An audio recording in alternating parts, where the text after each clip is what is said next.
Bismillahirrahmanirrahim. Assalamualaikum warahmatullahi wabarakatuh. Selamat sore teman-teman. Alhamdulillah hari ini kita bertemu dalam mata kuliah model-model pelajaran yang saya hormati Profesor Dr. Kartini MPD selaku dosen pengampu mata kuliah model-model pelajaran, dan juga tak lupa rekan-rekan mahasiswa pasca sarjana MPI 2A. Langsung saja perkenalkan, nama saya Abdul Qadir.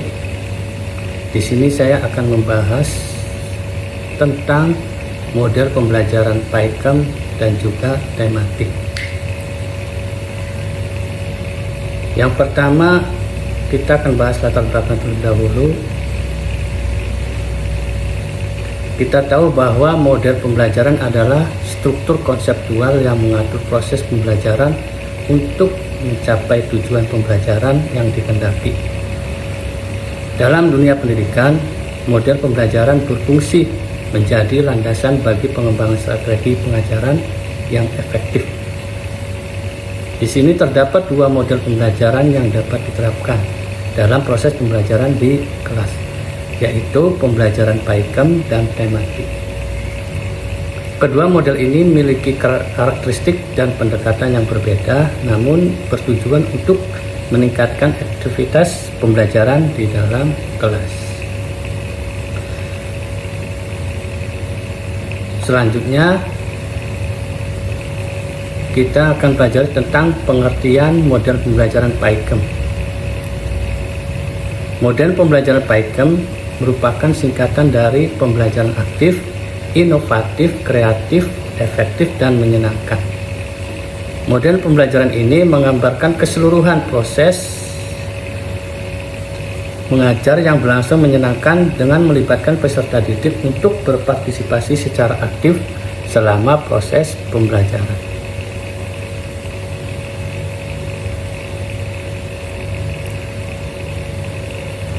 Adapun pembelajaran aktif yang dimaksud yaitu menggugah siswa untuk terlibat secara aktif, menjadikan mereka dominan dalam proses pembelajaran,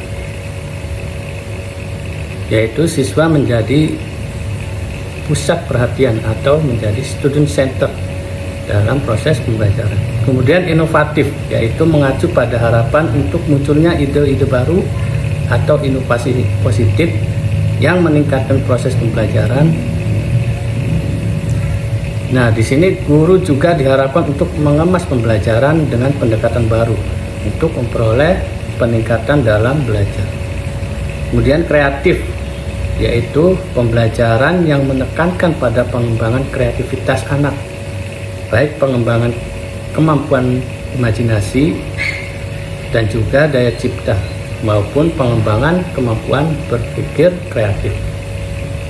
Kemudian efektif, artinya perlu memastikan pencapaian tujuan belajar mengajar secara optimal.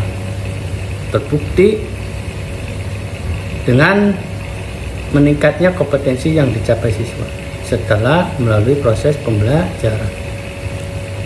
Yang terakhir, menyenangkan, artinya yaitu pembelajaran didesain sedemikian rupa sehingga memberikan suasana penuh keceriaan, menyenangkan, dan yang paling utama adalah tidak membosankan bagi peserta didik.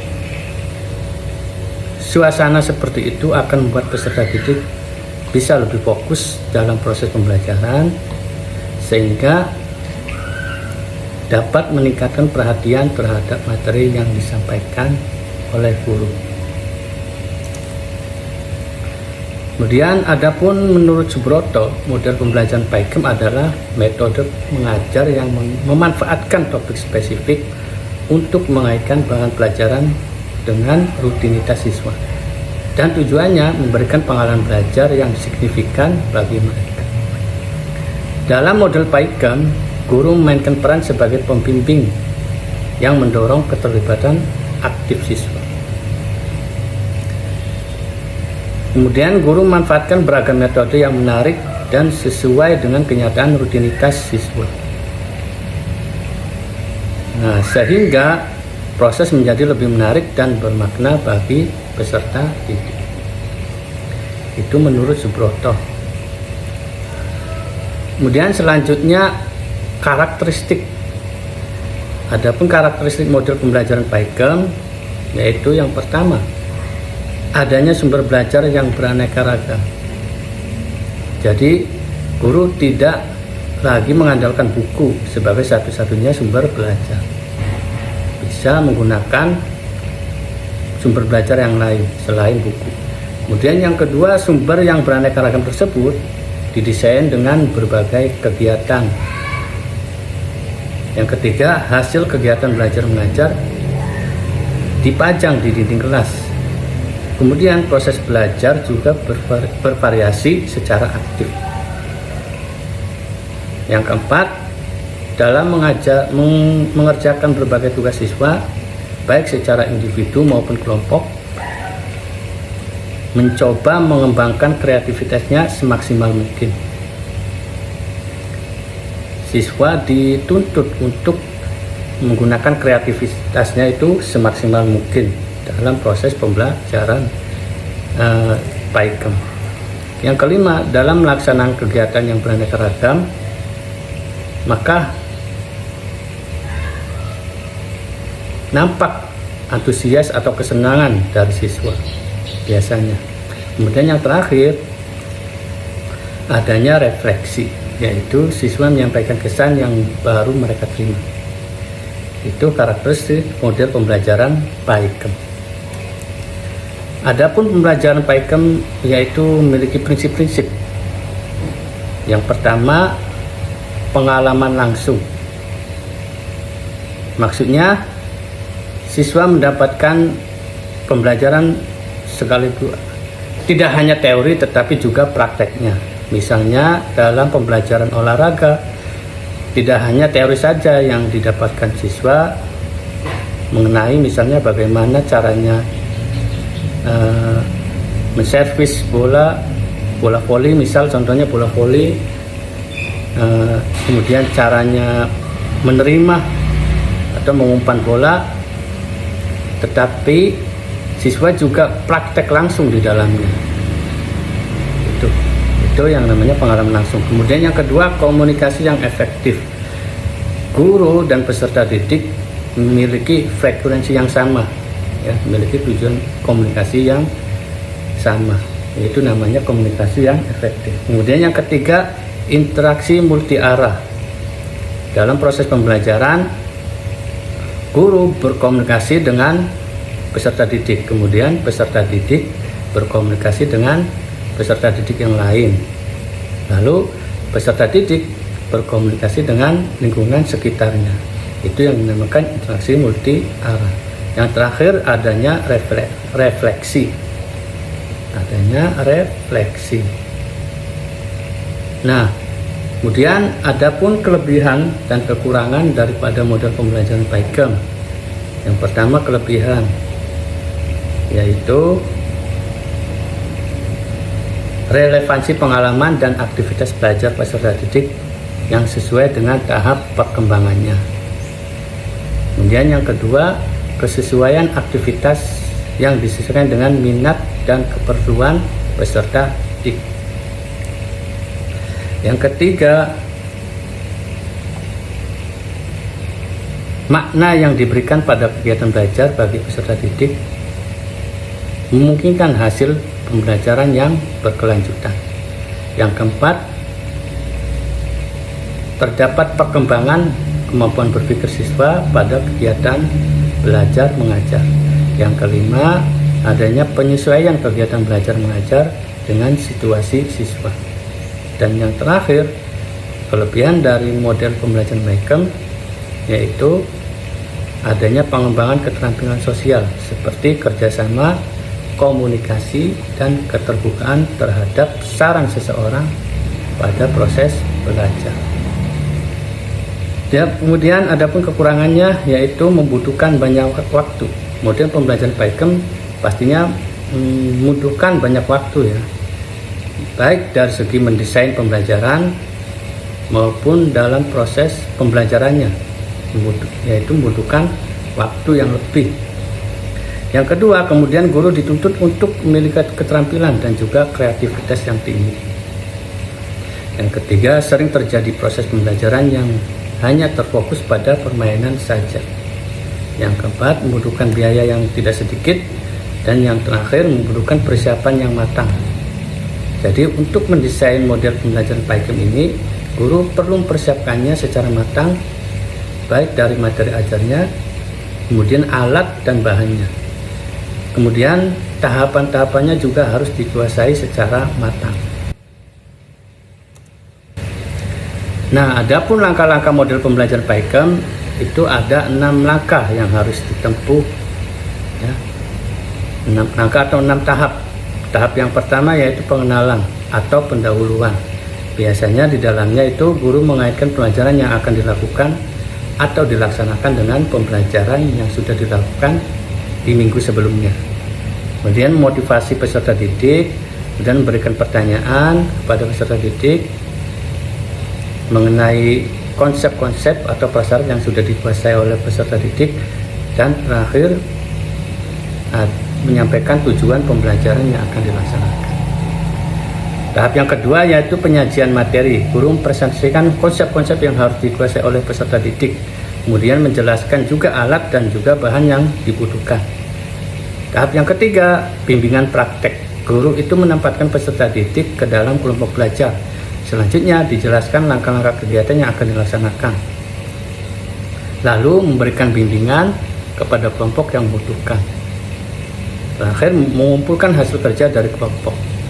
Itu ya tahap ketiga. Kemudian tahap keempat, menelaah pemahaman. Guru memberikan kesempatan kepada kelompok untuk mempresentasikan hasil kerjanya.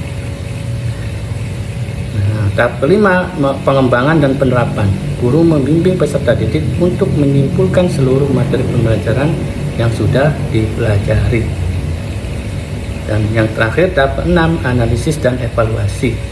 Membantu peserta didik untuk merefleksikan yang sudah dipelajari.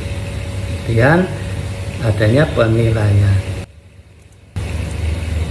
Itu untuk model pembelajaran PyCamp. Selanjutnya yaitu mengenai model pembelajaran tematik.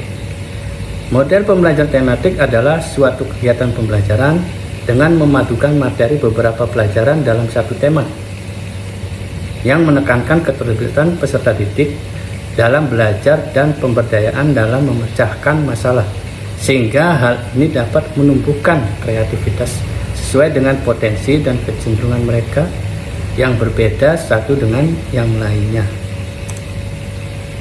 Nah, itu untuk prinsip-prinsip model pembelajaran tematik, yaitu di sini ada 9. Ya. Yang pertama, terintegrasi dengan lingkungan atau bersifat kontekstual. Artinya dalam sebuah format keterkaitan antara kemampuan peserta didik dalam menemukan masalah dengan memecahkan masalah yang nyata yang dihadapi dalam kehidupan sehari-hari peserta didik. Kemudian yang kedua, memiliki tema sebagai alat pemersatu beberapa mata pelajaran atau bahan kajian. Yang ketiga, menggunakan prinsip belajar sambil bermain dan menyenangkan, atau istilah lain joyful learning. Keempat, pembelajaran memberikan pengalaman langsung yang bermakna bagi peserta didik. Yang kelima, menanamkan konsep dari berbagai mata pelajaran atau bahan kajian dalam suatu proses pembelajaran tertentu. Kemudian yang keenam, pemisahan atau pembedaan antara satu pelajaran dengan mata pelajaran lain itu agak sulit dilakukan.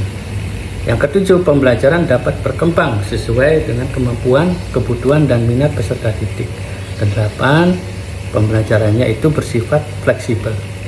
Yang terakhir yaitu penggunaan variasi atau beraneka ragam metode dalam suatu pembelajaran. Adapun karakteristik model pembelajaran tematik yaitu yang pertama berpusat pada siswa, yang kedua memberikan pengalaman langsung, yang ketiga pemisahan mata pelajaran yang kurang begitu jelas, yang keempat menyajikan konsep dari berbagai mata pelajaran, yang kelima bersifat fleksibel, yang keenam hasil pembelajaran sesuai dengan minat dan kebutuhan siswa. Kemudian ada kelebihan dan kekurangannya juga dalam model pembelajaran tematik. Dari segi kelebihan, yang pertama menarik karena berdasarkan minat dan keperluan peserta didik. Yang kedua, menyediakan pengalaman belajar yang sesuai dengan tingkat perkembangan dan kebutuhan siswa. Yang ketiga, memungkinkan hasil pembelajaran yang berkesan dan berarti yang dapat bertahan lama. Yang keempat, mengembangkan kemampuan berpikir siswa menyesuaikan dengan konteks yang dihadapi. Yang kelima, memupuk keterampilan sosial melalui kerjasama, mendorong sikap toleransi, komunikasi, dan keterbukaan terhadap ide orang lain. Yang terakhir, kelebihan model pembelajaran tematik yaitu menyediakan kegiatan yang konkret sesuai dengan situasi yang dihadapi peserta didik. Lalu adapun kekurangan dari model pembelajaran tematik yaitu pertama, guru harus berwawasan luas ya. Guru harus berwawasan luas, memiliki integritas tinggi, keterampilan metodologis yang handal, rasa percaya yang tinggi, rasa percaya diri yang tinggi, dan juga berani mengemas dan mengembangkan materi pelajaran.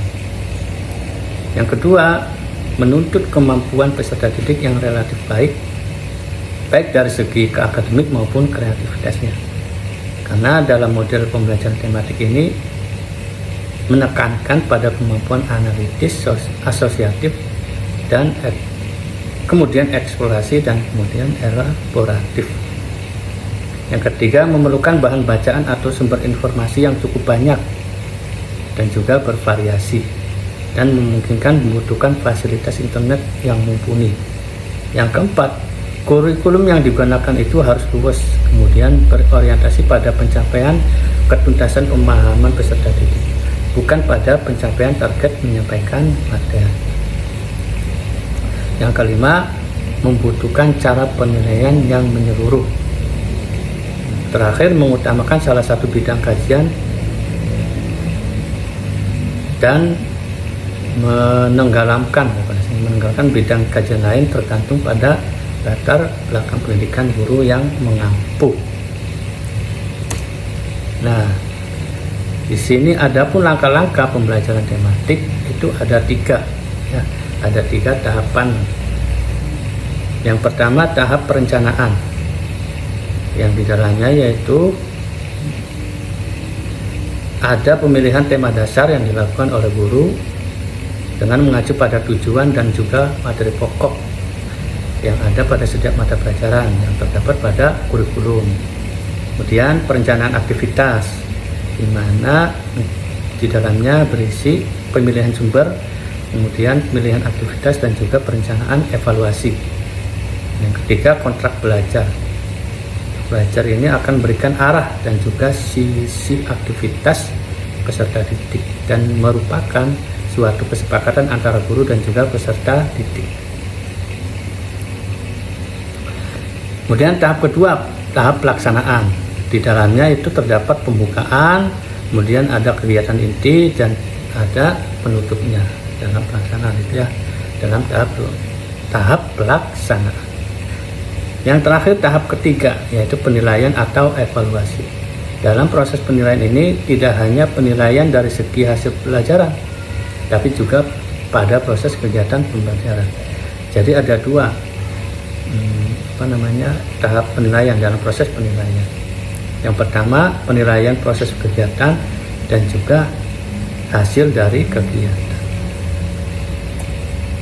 Yang terakhir itu kesimpulannya dulu ya, yaitu dari kedua model ini berarti memiliki tujuan yang sama, yaitu meningkatkan efektivitas pembelajaran dan memfasilitasi pemahaman yang lebih baik oleh siswa. Model PAIKEM menekankan keterlibatan aktif siswa dalam pembelajaran, sementara model tematik menitik beratkan pada integrasi konsep dalam suatu tema untuk memfasilitasi pemahaman yang lebih dalam dan menyeluruh. Kemudian peran guru dalam kedua model ini berfokus pada mendesain, mengorganisir, dan memfasilitasi pembelajaran. Sementara peran siswa adalah menjadi subjek pembelajaran yang aktif, mandiri, dan bertanggung jawab terhadap proses belajar mereka sendiri. Dalam model PAIKEM, siswa didorong untuk aktif berpartisipasi dalam berbagai kegiatan pembelajaran. Sementara dalam model tematik, siswa mencari hubungan antara konsep-konsep dari berbagai mata pelajaran yang diajarkan dalam rangka tema tersebut. Nah, kemudian baik model pembelajaran PAIKEM maupun tematik menawarkan pendekatan yang inovatif dan efektif dalam memfasilitasi pembelajaran yang berarti dan menghasilkan bagi peserta didik melalui penekanan pada partisipasi aktif siswa dan penyatuan konsep dalam situasi yang sesuai dan saling berhubungan. Mungkin itu saja dari saya. Semoga bermanfaat. Saya akhiri. Wallahul muwaffiq ila aqwamit thoriq. Wassalamualaikum warahmatullahi wabarakatuh.